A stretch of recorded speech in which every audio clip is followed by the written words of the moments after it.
You know, every great team, every great organization has a plan for the future.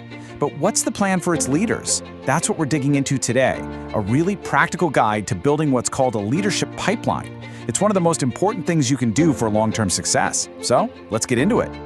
Okay, let's start with a tough question. Just think about it for a second.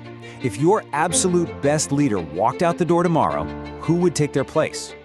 Do you have an immediate answer? Or does that question kind of send a jolt of panic through you? That feeling, right there, is exactly why this topic is so critical. It's not about being pessimistic, it's about being prepared. So here's our game plan. We're gonna break this whole thing down into 5 easy-to-understand parts. We'll start with the basics, what a leadership pipeline even is. Then, we'll get into the fun stuff, how to actually spot talent, how to grow it, and how to plan for the future. And at the end, we'll tie it all together to see why this matters so much. All right, first things first, let's build that foundation. What in the world are we even talking about when we say leadership pipeline? A leadership pipeline isn't just, a vague hope that you'll promote people from within. It's a structured process. The 2 magic words here are structured and continuous. This is a deliberate, intentional system that you build to make sure you're never caught flat-footed when a key role opens up. It's about always having great people ready to go. And you can really think about this process in 3 simple stages. First, you have to identify the people who have that spark of potential. Second, you develop that spark by giving them the right opportunities to grow. And third, you plan for the long term, making sure there's always someone ready to step in. See? Identify, develop, plan. Each step just flows right into the next. And that brings us right to our first really practical step, spotting the talent. And here's the trick. It's about way more than just looking at who's getting the best results. It's about looking for a totally different set of qualities.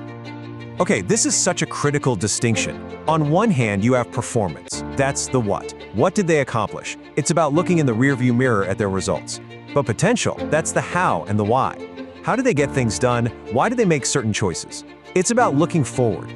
The biggest mistake leaders make is assuming a top performer will automatically be a top leader. It's just not always true. So what are you actually looking for? Well, it boils down to these 4 things. First, their mindset. Are they curious? Do they bounce back from setbacks? Then, their values. Do they actually live and breathe the stuff your company claims to care about? Next up is adaptability. When things get chaotic, can they roll with the punches? And finally, and this is a big one, aspiration. Do they actually want to lead? You can't force someone to want that responsibility. Okay, so you found someone with potential. Awesome. But you can't just sit back and hope they figure it out. Now comes the active part, the cultivation phase, building a real growth plan to nurture that talent. And you've got some amazing tools in your toolkit to do this. Coaching is really tactical. It's about giving direct feedback to help someone get better at a specific skill. Mentoring is more big picture. It's about pairing them with a veteran who can offer wisdom and career advice. And then you have growth opportunities. This is where the rubber meets the road. You give them a project that's just a little bit outside their comfort zone and let them learn by doing. But here is the absolute secret sauce to all of this.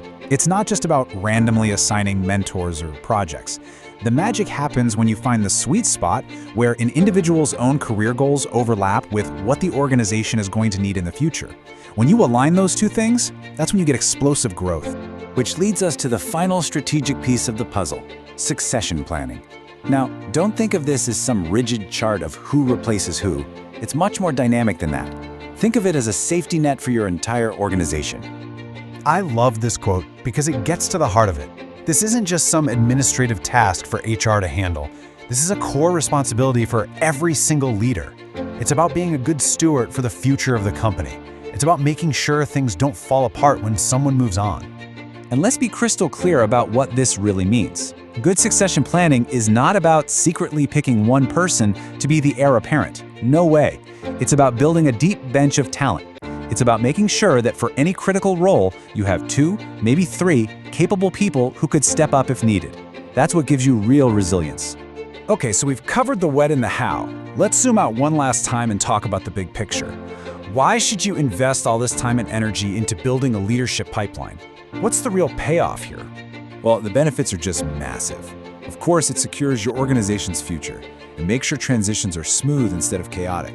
It also makes your entire team stronger because you're constantly developing people's skills. But honestly, The biggest win might be engagement and retention. When people see a real future for themselves or your company, they're not going to be looking for one somewhere else. So I'll leave you with this one last thought to chew on. As a leader, you have a choice. You can be a gatekeeper, hoarding responsibility and control. Or you can be a gateway, someone who actively opens doors, cultivates talent, and builds the next generation of leaders who will eventually take your place. So which one are you?